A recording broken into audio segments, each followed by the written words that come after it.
1999 ஆரம்பிக்கப்பட்டது தான் இந்த காஸ்பல் ஸ்பார்க் மினிஸ்ட்ரிஸ். இது சபை பாகுபாடற்ற ஒரு மிஷனரி ஸ்தாபனமாகும். தற்பொழுது 37 மிஷனரிகளை கொண்டு வட இந்தியாக்களில் தேவனுடைய ராஜ்யத்தின் சுவிசேஷத்தின் பணியை செய்து கொண்டு வருகிறோம். இந்த ஊழியங்களுக்காக ஜெபம் பண்ணி கொள்ளுங்கள். அநேக சுவிசேஷம் அறியாத மக்களுக்கு தேவனுடைய ராஜ்யத்தின் சுவிசேஷம் அறிவிக்கப்பட்டு கொண்டிருக்கிறது. சபைகள் கட்டப்படாத இடங்களில் சபைகள் கட்டப்பட்டு கொண்டிருக்கிறது. கர்த்தர் உங்களுக்கு ஏவினால் கொடுத்து தாங்குங்கள். எங்கள் ஊழியங்களுக்காக ஜெபம் பண்ணி கொள்ளுங்கள். கர்த்தர் உங்களை ஆசீர்வதிப்பாராக. ஆண்டவருடைய வார்த்தைக்கு நேராக நம்ம கடந்து செல்வோம். ஆண்டவர் நம்மோடு கூட அவர் இடைப்படுவாராக. யோவானுக்கு ஆண்டவர் வெளிப்படுத்தின அந்த காரியங்கள் இன்றைக்கு நம்முடைய தனிப்பட்ட ஆவிக்குரிய வாழ்க்கைக்கும் அது ஆசீர்வாதத்தை கொண்டு வருகிறதாக இருக்கிறபடினாலே அதை குறித்து நாம் தியானித்து வருகிறோம். உண்மையாகவே அவைகள் உங்களுக்கு ரொம்ப ஆசீர்வாதமாகவும், அதை இந்த செய்தியை ஆயத்தப்படுத்தும் பொழுது என்னுடைய தனிப்பட்ட ஆவிக்குரிய வாழ்க்கைக்கு அது ஆசீர்வாதமாகவும் இருப்பதை எண்ணி நான் ஆண்டவருக்கு மகிமையை செலுத்துகிறேன். தமது வலது கரத்திலே 7 நட்சத்திரங்களை ஏந்தி கொண்டிருந்தார். அவர் வாயில் இருந்து இருபுறமும் கருக்குள்ள பட்டயம் புறப்பட்டது. அவருடைய முகம் வெண்மையாய் பிரகாசிக்கிற சூரியனை போல் இருந்தது என்று சொல்லி வெளிப்படுத்தின விசேஷம் 1ஆம் அதிகாரம் 16ஆம் வசனத்திலே நம்ம வாசிக்க முடிகிறது. அருமையான தேவனுடைய பிள்ளைகளே, நாம் ஆராதிக்கிற தேவன் அவர் அல்பாவும் ஒமேகாவும் முந்தினரும் பிந்தினருமாய் இருக்கிற தேவனாக இருக்கிறார். யோவானை பார்த்து ஆண்டவர் சொல்லுகிறார், நீ காண்கிறவைகளை ஒரு புஸ்தகத்தில் எழுதி ஆசியாவில் இருக்கிற எபேசு, சிமிர்னா, பெர்கமு, தியத்ரா, சர்தை, பிலதெல்பியா, லவோதேக்கேயா என்கிற இந்த சபைகளுக்கு நீ எழுது என்று சொல்லி ஆண்டவர் யோவானிடம் சொன்னார். நான் ஆரம்பத்திலே சொன்னேன், இந்த யோவானுக்கு ஆண்டவர் வெளிப்படுத்தின இந்த காரியங்கள் எவ்வளவு நேரம் என்பது நமக்கு தெரியாது. ஆனால் இந்த 22 அதிகாரங்களையும் மிகவும் தெளிவாக யோவான் அதை எழுதி வைத்திருக்கிறார். ஒருவேளை அந்த பத்ம தீவுல அவருக்கு எழுதுவதற்கு எழுதுகோல் கிடைத்ததோ என்னமோ தெரியவில்லை, எழுதுவதற்கு பேப்பர் அவருக்கு அங்க இருந்ததோ என்னமோ தெரியவில்லை. அதெல்லாம் இருப்பதற்கு வாய்ப்பு இல்லை என்றுதான் நினைக்கிறேன். ஆனால் இவ்வளவு காரியங்களை ஆண்டவர் யோவானுக்கு வெளிப்படுத்தி இருந்தும் எத்தனை நாட்கள் கழித்து அந்த பத்ம தீவுல இருந்து அவன் வெளியே வந்தான் என்பது நமக்கு தெரியவில்லை. இவ்வளவு காரியங்களையும் ஆண்டவர் வெளிப்படுத்தினவைகளை அவனுடைய ஞாபக சக்தியிலே வைத்துக் கொள்வதற்கு ஆவியானவர் அவனுக்கு உதவி செய்திருக்கிறார். ஹல்லேலூயா. நான் +2 படிக்கும் பொழுது ஆண்டவரை சொந்த இரட்சகராக நான் ஏற்றுக்கொண்டேன். என்னை ஆண்டவருக்குள்ள வழி நடத்தின ஒரு தேவனுடைய மனிதர், அவர் பூசாரியா இருந்து ஆண்டவரை ஏற்றுக்கொண்டவர். ஒரு முறை சர்ச்ல ஒரு அம்மாவுக்காக ஜெபம் பண்ணும் பொழுது அப்படி தலையில கை வச்சு 2 நிமிஷம் கூட ஜெபம் நடந்திருக்கார். அப்பொழுது அந்த அம்மாவுக்குள்ள இருக்கிற அந்த பிசாசோடு கூட அவர் சில கேள்விகள் கேட்டார், பதில் சொல்லிச்சு. அந்த அம்மாவுடைய பதில், அந்த பிசாசு சொல்லுகிற பதில், இந்த பாஸ்டர் கேட்ட கேள்விகள்லாம் ரொம்ப ஆச்சரியமாக இருந்தது. அதுக்கு பிறகு ஜெபம் பண்ணி அந்த அம்மாவுக்கு ஒரு விடுதலை கிடைத்தது.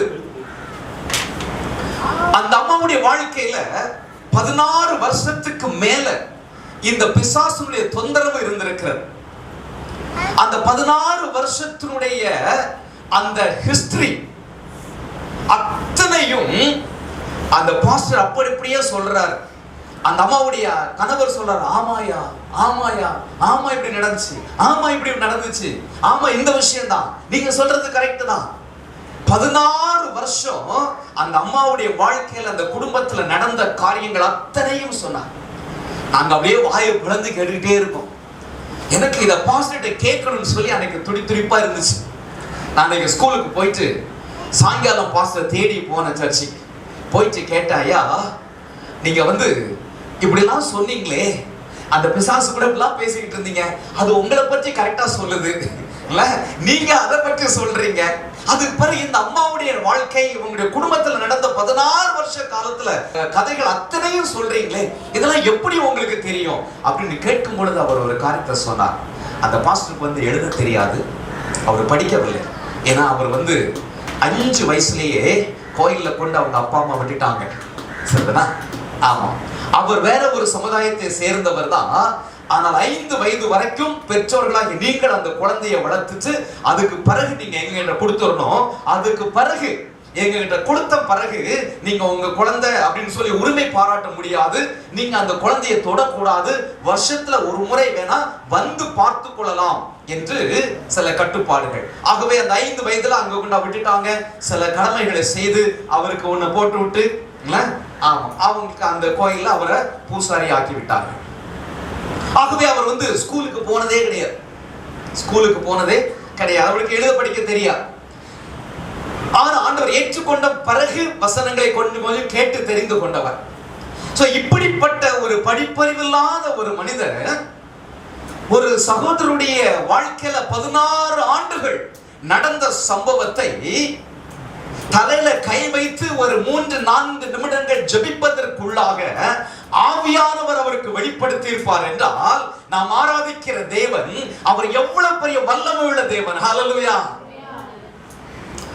ஆண்டவருடைய வெளிப்பாடுகள் அற்புதமானவைகள். இதெல்லாம் நம்ம யோசிக்கும் பொழுது ஆச்சரியமாக இருக்கும். பைபிளை வாசிக்கும் போது எதிர்பார்ப்போடு கூட வாசிக்கணும். ஆவியானவர் எப்படி ஒவ்வொருத்தரையும் வழி நடத்துகிறார் என்பதை நம்ம எதிர்பார்த்து வாசித்தா உண்மையாகவே இந்த வேதம் ஒரு பொக்கிஷம், ஒரு விலை மதிக்க முடியாத ஒரு பொக்கிஷம். கொர்நேலியுடைய வாழ்க்கையில் நடந்ததை பாருங்க. எத்தனை கிலோமீட்டர் தள்ளி அவர் உட்கார்ந்து இருக்கிறார். அங்க ஆவியானவர் பேசுகிறார். சீமோன் பேதுரு எங்க அவர் உட்கார்ந்து இருக்கிறார் என்பதை சரியான அட்ரஸோட கொர்நேலியுக்கு கொடுக்கிறார்கள. சீமோன் என்று அழைக்கப்படுகிற பேதுரு கடற்கரையில இருக்கிற வீட்டுல சீமோன் தோல் பதனிடுகிறவன், அவனுடைய தொழில் வேற சொல்லி அந்த வீட்டு ஓனருடைய பேரும் சீமோன் தான். அவன் தோல் பதனிடுகிற வேலை செய்யறான். அவன் வீட்டுல தங்கி இருக்கிற சீமோன் பேதுரு. யோப்பா பட்டணம். என்ன அருமையா ஆவியானவர் அட்ரஸ் சொல்றாரு பாத்தீங்களா?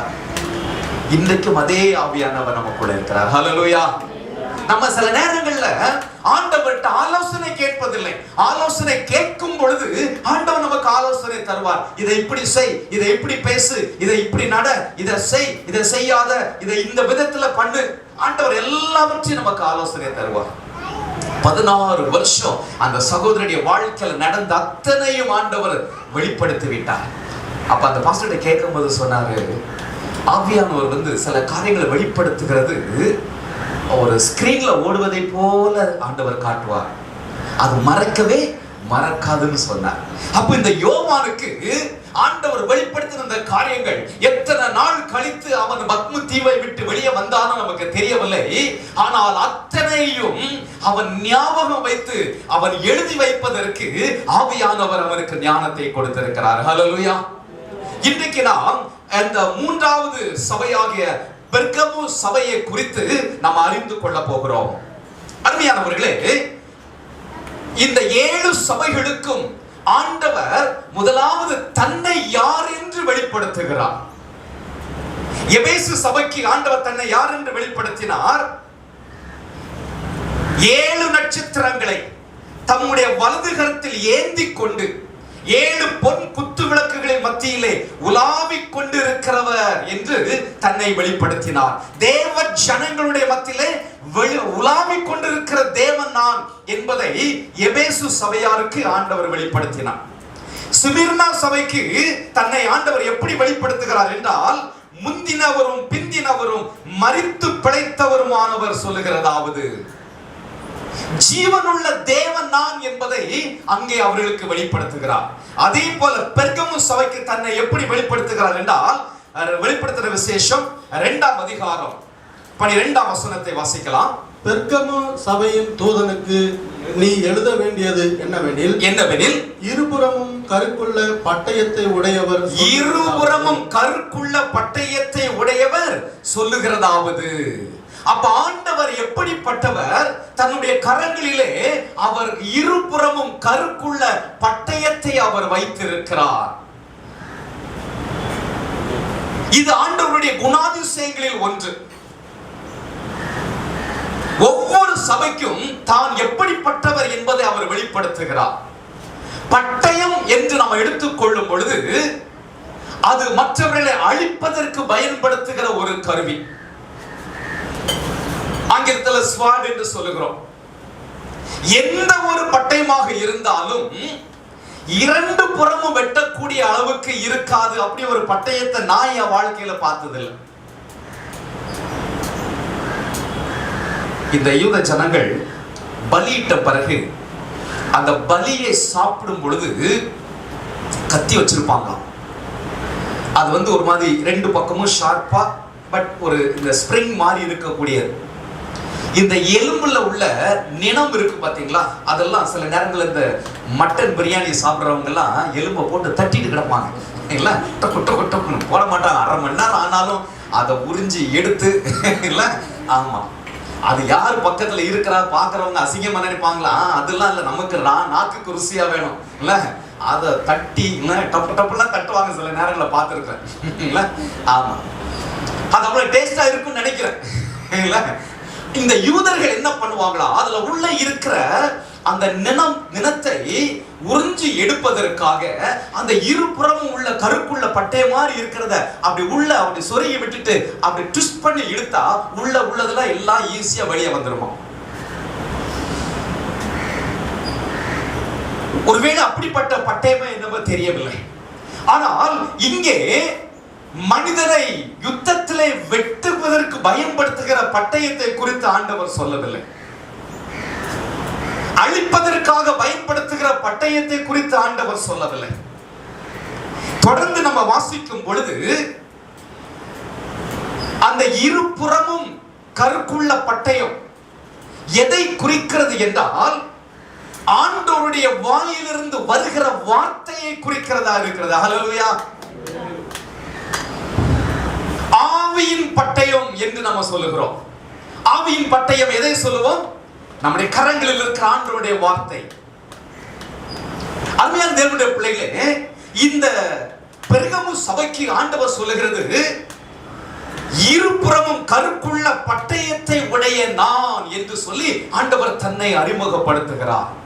இது எதை குறிக்கிறது என்றால் நான் நியாயம் தீர்க்கிற தேவன் என்பதை குறிக்கிறது. ஹல்லேலூயா. நான் நியாயம் தீர்க்கிற தேவன். பெர்கமு சபையாரே, நான் நீதி உள்ள நியாயாதிபதி. என்னுடைய வாயின் வார்த்தைகளாலே நான் நியாயம் தீர்ப்பேன் என்று ஆண்டவர் பெர்கமு சபைக்கு தன்னை வெளிப்படுத்துகிறார். அப்படி என்றால் இந்த பெர்கமு சபை ஏதோ ஆண்டவருக்கு விரோதமான காரியங்களை அல்லது ஆண்டவருக்கு பிரியமில்லாத காரியங்களை அவர்கள் செய்து கொண்டிருப்பதினாலே நான் நீதியுள்ள நியாயாதிபதி, பட்சபாதம் இல்லாமல் நியாயம் தீர்க்கிறவன் என்பதை ஆண்டவர் தன்னை அந்த சபைக்கு வெளிப்படுத்துகிறதை பார்க்க முடிகிறது. எபேசியர் 6ஆம் அதிகாரம் 17ஆம் வசனத்திலே தேவ வசனமாகிய ஆவியின் பட்டயம் என்று சொல்லப்பட்டிருக்கிறது. ஒரு வசனத்தை வாசிக்கலாம். எபிரேயர் 4ஆம் அதிகாரம் 12ஆம் வசனம். எபிரேயர் 4:12 வாசிக்கலாம். தேவனுடைய வார்த்தையானது ஜீவனும் வல்லமை உள்ளதாயும் இருபுறமும் கற்குள்ள எந்த பட்டயத்தையும் கருக்கானதாயும் ஆத்துமாவையும் ஆவியையும் கணுக்களையும் ஊனையும் பிரிக்கத்தக்கதாக உருவ குத்துகிறதாயும் இருதயத்தின் நினைவுகளையும் யோசனைகளையும் வரையறுக்கிறதாயும் இருக்கிறதா. ஹல்லேலூயா. ஆண்டவருடைய வார்த்தை சாதாரணமான ஒரு பட்டயத்தை போல அல்ல. ஒருவேளை யூதர்கள் அந்த எலும்புக்குள்ள இருக்கிற ருசியான அந்த நிலத்தை எடுப்பதற்காக பயன்படுத்தினாலும் ஆண்டவருடைய வாயின் வார்த்தையாகிய அவருடைய பட்டயம் எவ்வளவு கூர்மையானது என்பதை இந்த வசனம் தெளிவாக சொல்லுகிறது. எல்லாவற்றையும் வெவ்வேறாக பிரிக்கக்கூடியது. அதுல ஒரு முக்கியமான ஒரு காரியம் என்னன்னா, நம்முடைய இருதயத்தின் யோசனைகள், சிந்தனைகள் எல்லாவற்றையும் வகையறுக்கிறது. நன்மையா யோசிக்கிறோமா, தீமையாக யோசிக்கிறோமா, மற்றவர்களுக்கு விரோதமாக யோசிக்கிறோமா, மற்றவர்களுக்கு நன்மை செய்ய வேண்டும் என்று யோசிக்கிறோமா, என்ன யோசனை நம்முடைய யோசனை, அதையெல்லாம் ஆண்டவருடைய வார்த்தை வகையறுக்கிறதா. நம்முடைய சரீரத்துக்கு கூட அது நமக்கு பலனை தருகிறது என்று வேதம் சொல்லுகிறது. நம்முடைய எலும்புகளை புஷ்டி உள்ளதாக ஆக்குகிறதா, நம்முடைய எலும்புகளை நினைவுள்ளதாக மாற்றுகிறதா. முந்தாண்டு டாக்டர் போயிருந்தேன். ஹியூமன் ரொம்ப கம்மியா இருக்குது, 11 தான் இருக்குது, நல்லா சாப்பிடணும் இல்லை, ஆமா எலும்புல அப்போ ரத்த ஓட்டம் கம்மியா இருக்குது அப்படின்னு சொல்றான். ஆனா ஆண்டவருடைய வார்த்தை நம்முடைய எலும்பை கூட நினைவுள்ளதாக மாற்றுகிறதா. ஹல்லேலூயா. எவ்வளவு அருமையான வார்த்தை. இன்னொரு முறை சத்தமா வாசிங்க எல்லாரும். அந்த வசனத்தை எடுத்து நம்ம அதை ஃபாலோ பண்ணுவோம். எபிரேயர் 4:12. தேவனுடைய வார்த்தையானது ஜீவனும் வல்லமையும் உள்ளதாயும், வல்லமையும் உள்ள ஜீவன் இருக்கிறது, வல்லமை இருக்கிறது. இருபுறமும் கருக்குள்ள எந்த பட்டயத்தையும் கருக்கானதாயும், காட்டிலும் கருக்கானதாயும், ஆத்துமாவையும் ஆவியையும் கணுக்களையும் ஊனையும் பிரிக்கத்தக்கதாக உருவ குத்துகிறதாயும் இருதயத்தின்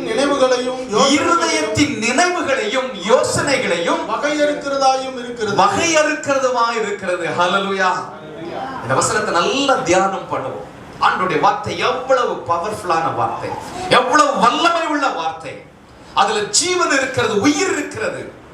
அந்த வார்த்தையில உயிர் இருக்கிறதுனால தான் இயேசு கிறிஸ்து லாசருவே வெளியே வா என்று சொன்ன பொழுது உயிரற்ற அந்த சடலம் உயிரோடு எழும்பினது. ஹல்லேலூயா.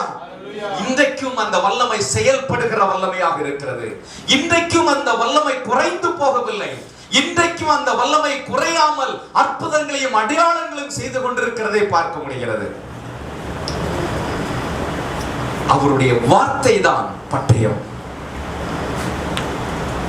ஏன் இந்த பெர்கமு சபைக்கு ஆண்டவர் நான் இருபுறமும் கருக்குள்ள பட்டயத்தை வைத்திருக்கிறேன் சொல்லுகிறார் என்றால், இந்த இருபுறமும் என்று சொல்லப்படுகிற அந்த காரியம் பொதுவா நம்ம சில பிரசங்கமார் பேசுவதை கேட்டிருப்போம்.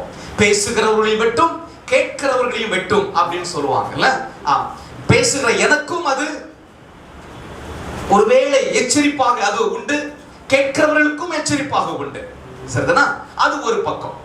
ஆனால் இது உண்மையான ஒரு காரியம் என்னவென்றால், அவர் பட்சபாதம் இல்லாமல் நியாயம் தீர்க்கிற தேவன் என்பதை குறிக்கிறது. ஹல்லேலூயா. இன்றைக்கு நம்முடைய தேவன் எப்படிப்பட்டவர்? கிருபை உள்ள தேவன், இரக்கமுள்ள தேவன், மனதுருக்கமுள்ள தேவன், மன்னிக்கிற தேவன், தயை பெருத்த தேவன். ஆனால் நியாயாதிபதியாக அவர் வரும் பொழுது, நியாயம் தீர்க்கிறவராக ராஜாதி ராஜாவாக வரும் பொழுது அவரிடம் கிருபையை நாம் எதிர்பார்க்க முடியாது, இரக்கத்தை எதிர்பார்க்க முடியாது. ஆண்டவரே நான் அதை செய்தேன் இதை செய்தேன் என்று சொல்லி அவருடைய மனதை இழக்க வைக்க முடியாது. அன்றைக்கு அவருடைய இருதயம் கடினப்பட்ட இருதயமாக இருக்கும். காரணம் என்ன? அவர் நியாயமுள்ள நியாயாதிபதி. அவருடைய கருத்துல அப்படிப்பட்ட பட்டயத்தை அவர் வைத்திருக்கிறார். இரண்டாவது, நியாய தீர்ப்பின் நாளிலே அவர் நம்மை நியாயம் விசாரிக்கும் பொழுது வலது புறமும் இடது புறமும் போக வைக்கிறாரே, அது எதை கொண்டு நியாயம் தீர்க்க போகிறார்? அவருடைய வசனத்தை கொண்டு, அவருடைய வார்த்தையை கொண்டு. ஹல்லேலூயா. அதனால தான் இந்த பெர்கமு சபைக்கு சொல்லுகிறார், என் வாயின் வார்த்தையினாலேயே உன்னை நியாயம் தீர்க்க போகிறேன். தொடர்ந்து நம்ம வாசித்து கொண்டே வரும் பொழுது இந்த 1ஆம் அதிகாரம் 16 வசனத்துல நான் வாசித்ததை போல, அவர் வாயிலிருந்து இருபுறமும் கருக்குள்ள பட்டயம் புறப்பட்டது என்று சொல்லி யோவான் எழுதுகிறார். அருமையானவர்களே, ஆண்டவர் அவருடைய வார்த்தையை கொண்டு இந்த உலகத்தையும் ஜனங்களையும் அவர் நியாயம் தீர்க்க போகிற நீதி உள்ள நியாயாதிபதியாக அவர் வரப்போகிறார். சரிப்பு தன்னை குறித்து ஆண்டவர் பெர்கமு சபைக்கு வெளிப்படுத்தி விட்டார், நான் நீதி உள்ள நியாயாதிபதி என்று. தொடர்ந்து 13ஆம் வசனத்திலிருந்து நம்ம வாசிக்கும் பொழுது உன் கிரியைகளையும் சாத்தானுடைய சிங்காசனம் இருக்கிற இடத்தில் நீ குடியிருக்கிறதையும் நீ என் நாமத்தை பற்றி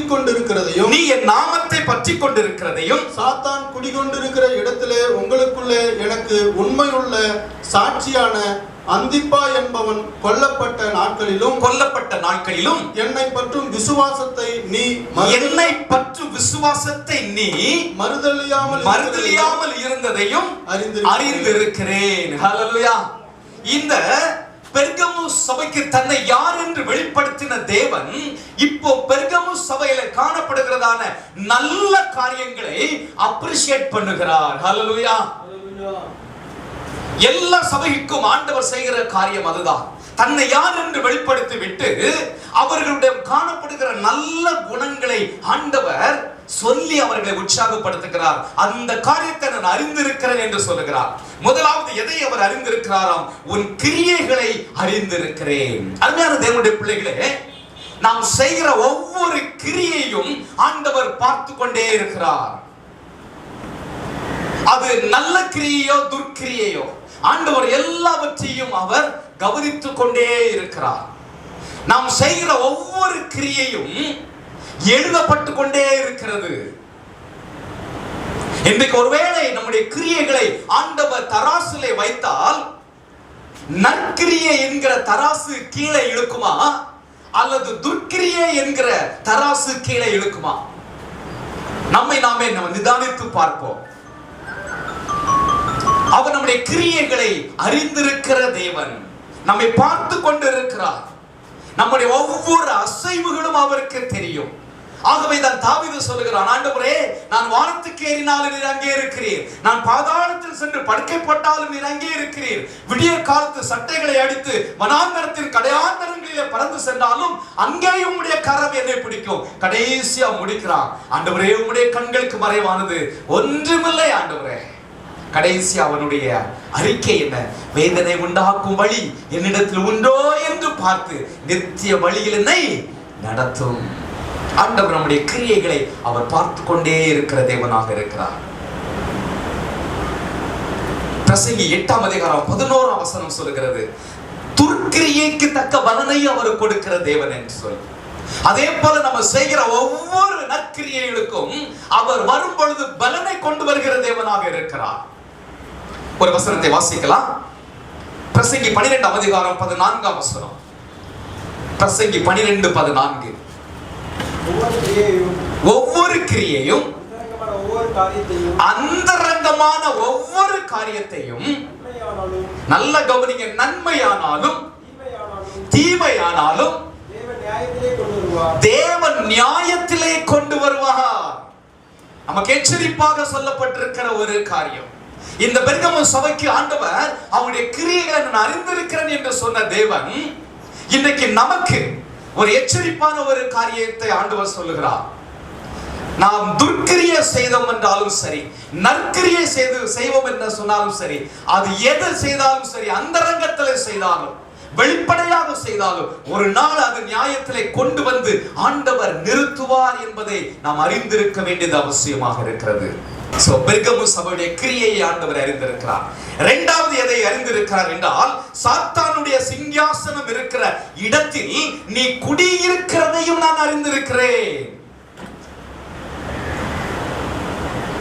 ஆண்டவருடைய பிள்ளைகள் குடியிருக்கிற இடம் ரொம்ப முக்கியம் தான் இல்ல?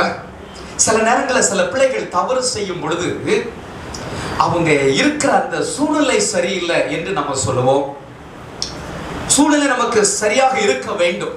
ஆனாலும் ஆண்டவரை ஏற்றுக்கொண்ட பிள்ளைகளுக்கு சூழ்நிலைகள் சாதகமாக இருக்கிறதோ பாதகமாக இருக்கிறதோ எப்படி இருந்தாலும் நாம் அப்படிப்பட்ட சூழ்நிலையிலும் ஆண்டவருக்கு சாட்சியாக வாழ வேண்டும் என்று ஆண்டவர் எதிர்பார்க்கிறார். ஹல்லேலூயா. ஒருவேளை நம்ம வாழ்கிற இடத்துல நமக்கு சப்போர்ட்டிவா இருப்பதற்கு, ஒரு ஜெப சப்போர்ட்டிவா இருப்பதற்கு, நம்மை உற்சாகப்படுத்துவதற்கு, நம்மோடு கூட சேர்ந்து ஜெபிப்பதற்கு ஆட்கள் இல்லாமல் இருக்கலாம். ஆனாலும் நம் ஆண்டவருடைய பிள்ளைகள் அப்படிப்பட்ட ஒரு சூழ்நிலை மத்தியிலே வாழ்ந்தாலும் ஆண்டவருடைய பிள்ளைகள் என்கிற அந்த சாட்சியை ஒரு நாளும் நாம் இழந்து விடக்கூடாது. மூன்றாவது, பெர்கமு சபை பற்றி ஆண்டவர் சொல்லுகிற ஒரு காரியம், என் நாமத்தை பற்றி கொண்டிருக்கிறதை நான் அறிந்திருக்கிறேன். என் நாமத்தை பற்றி கொண்டிருக்கிறதை நான் அறிந்திருக்கிறேன். எவ்வளவு பெரிய சூழ்நிலைகள் வந்தாலும், மரணமே வந்தாலும், ஆண்டவருடைய நாமத்தை மறுதலியாமல் பற்றி கொண்டிருக்கிறதையும் ஆண்டவர் அறிந்திருக்கிறார் என்று சொல்லப்பட்டிருக்கிறது. நான்காவது முக்கியமான ஒரு காரியம், சாத்தான் குடிக்கொண்டிருக்கிற இடத்திலே உங்களுக்குள்ளே எனக்கு உண்மையுள்ள சாட்சியான அந்திப்பா என்று ஒரு மனிதனை குறித்து சொல்லப்பட்டிருக்கிறது. அவன் கொல்லப்பட்டு விட்டான். எதற்காக கொல்லப்பட்டான்? உண்மைக்காக கொல்லப்பட்டான். அந்த உண்மையுள்ள சாட்சி அந்திப்பா. அவன் கொல்லப்பட்ட அந்த நாட்களில கூட என் அருமை பெர்கமு சபை திருச்சபையாரே, நீங்கள் அந்த விசுவாசத்திலே என்னை மறுதலியாமல் இருந்தீர்கள் என்பதையும் நான் அறிந்திருக்கிறேன் என்று சொல்லி ஆண்டவர் சொல்லுகிறார். எனக்கு சில நேரங்களில் நம்ம வட இந்திய பகுதிகளில் சில பெர்சிக்யூஷன்ஸ் நடக்கும் பொழுது, அது குறிப்பாக 2008 நடந்த பெர்சிக்யூஷன் ஒரிசா மாநிலத்தில், ஆண்டவருக்காக எவ்வளவு பெரிய பாடுகளை அந்த ஜனங்கள் அனுபவித்தார்கள். உயிர் போகக்கூடிய நிலைமையில கூட இயேசு மசீஹ் இயேசு மசீஹ் என்று சொல்லிதான் அவங்க உயிரை விட்டாங்க. அந்த வெப்சைட்ல போய் பாருங்க, யூடியூப்ல போய் பார்த்தீங்கன்னா 2008 ஒரிசா பெர்சிக்யூஷன் அப்படின்னு போட்டாலே வரும். துடித்துட்டு கிடக்கிற நேரத்துல போலீஸ் 2 கையையும் 2 காலையும் பிடிச்சி இப்படி 2 ஆட்டி அப்படியே தூக்கி வேனுக்குள்ள தூக்கி போடுவாங்க. அரைப்புற உயிர் இருக்கும் பொழுது அப்படி போய் டம்முன்னு விழுறதெல்லாம் டிவியில காட்டுவாங்க. உயிர் இருக்கும், அப்படி விழப்போது கூட இயேசுவேன்னு சொல்லுவாங்க. இங்க பாருங்க, இந்த பெர்கமு சபையில இருந்த மக்களுக்கு உபத்திரம் வந்துச்சு, போராட்டம் வந்துச்சு. உண்மையாக இருந்த அந்த அந்திப்பாவை கொலை செய்யப்பட்டான். ஆனாலும் நீ பின்வாங்கி போகவில்லை, விசுவாசத்தை மறுதலிக்கவில்லை, என்னுடைய நாமத்திற்காக நீ தைரியமாக இருந்தாய், என் நாமத்தை பற்றி கொண்டாய் என்று சொல்லி ஆண்டவர் நான் அதை கூட அறிந்திருக்கிறேன் என்று சொல்லி அவர்களை உற்சாகப்படுத்துகிறார். அருமையான தேவனுடைய பிள்ளைகளே, இன்னைக்கு நம்ம வாழக்கூடிய சூழ்நிலைகள் எப்படி இருந்தாலும் ஆண்டவருடைய நாமத்திற்கு மகிமையாக சாட்சியாக அவருடைய நாமத்தை பற்றி கொண்டு விசுவாசத்திலே உறுதியாக நாம் இருக்கிறோமா? சபைகளை இந்த நாட்களிலே உபத்திரத்துவத்துக்கு நம்ம ஆயத்தப்படுத்த வேண்டியது அவசியமாக இருக்கிறது. ரட்சிப்புக்குள்ள வழி நடத்துகிறோம், சீஷத்துவத்துக்குள்ள வழி நடத்துகிறோம். அதேயோட இன்னைக்கு சபை நின்னு போயிடுது இல்ல, அதுக்கு அடுத்தபடி இருக்கிறது உபத்திரவத்தை சந்திக்கக்கூடிய வலிமை வேண்டும் சபைக்கு. ஆனால் இன்னைக்கு அப்படிப்பட்ட உபதேசங்கள் இல்லை. இந்த பெர்கமு சபைக்கு உபத்திரம் வந்தது, ஏனால் அவர்கள் குடிக்கொண்டிருந்த இடம் சாத்தானுடைய ஆளுகைக்குள். இன்றைக்கு நாம் உலகத்திலே வாழ்ந்து கொண்டிருக்கிறோம், சாத்தானுடைய ஒரு ஆளுகைக்குள்ளே வாழ்ந்து கொண்டிருக்கிறோம். எங்க பார்த்தாலும் ஆண்டவருக்கு பிரியமில்லாத காரியங்கள் இருப்பதை நம்ம பார்க்க முடிகிறது. அநீதியான ஒரு உலகத்துக்குள்ள நம்ம வாழ்ந்து கொண்டிருக்கிறோம். ஆனாலும் இன்றைக்கு நம்மளுடைய சாட்சி உள்ள வாழ்க்கை, நம்முடைய உறுதியான விசுவாச வாழ்க்கை அநேகருக்கு முன்மாதிரியாக இருக்க வேண்டியது அவசியமாக இருக்கிறது. இந்த கடல்ல வாழ்கிற மீன் உப்பு தண்ணிலேயே அது குஞ்சு பொரித்து அது வளர்ந்தாலும் அந்த உப்பினுடைய சாராம்சம் அந்த மீனுக்குள்ள என்ன பண்றது இல்ல, போறதில்லை. ஒரு வாலிப கூட்டத்துல கேட்டேன், கடல் மீனுக்கு உப்பு போடாம தான் சமைக்கணும், உப்பு போட்டு சமைக்கணுமா உப்பு போடாம சமைக்கணுமா? உப்பு போடக்கூடாதுன்னு சொல்றவன கை தூக்குனா 99% கை தூக்கிடுச்சு. நம்ம வாலிப பிள்ளைகளுக்கு சமையல எவ்வளவு ஈடுபாடு இல்ல, நம்ம பொம்பளை பிள்ளைகளையும் சேர்த்துதான். இந்த மீன் உப்பு தண்ணிக்குள்ளேயே அது வளர்ந்தாலும் அந்த உப்பினுடைய சாராம்சம் அந்த மீனுக்குள்ள இருக்காது. அதே போலதான் ஆண்டவருடைய பிள்ளைகள், அவருடைய நாமத்தை தரித்து கொண்ட நீங்களும் நானும் இந்த பெர்கமு சபை விசுவாசிகளை போல உபத்திரவம் வந்தாலும் போராட்டங்கள் வந்தாலும் பாவம் நிறைந்த இந்த உலகத்துக்குள்ள நம்ம வாழ்ந்தாலும், ஏன் சாத்தானுடைய ஆளுகைக்குள்ள வாழ்ந்தாலும், அவருடைய அதிகாரத்திற்குள் உட்பட்டு நம்ம வாழ்ந்தாலும், பாவ காரியங்கள் பாவ சுபாவங்கள் நமக்குள்ள ஒட்டாமல் ஆண்டவருடைய நாமத்திற்காக பிரித்தெடுக்கப்பட்டவர்களாக வாழ வேண்டியது அவசியம். ஹல்லேலூயா. கிறிஸ்துவின் சுவிசேஷம் பறைசாற்றப்பட உங்களின் பங்கு என்ன? மிஷனரியை தாங்கலாம், ஆலயம் கட்டி கொடுக்க முன் வரலாம். இம்மாணவர்களின் படிப்பு தேவைகளை சந்திக்கவும் உதவி செய்ய முன் வரலாம். ஆதிவாசி பிள்ளைகளின் வாழ்வு வளம் பெற இலவசமாக பள்ளிகள் நடத்தப்பட்டும் வருகிறது. தொடர்ந்து ஊழியத்தை உங்கள் அனுதின ஜெபத்தாலும் உதாரத்துவமான உங்கள் காணிக்கையாலும் தாங்குங்கள்.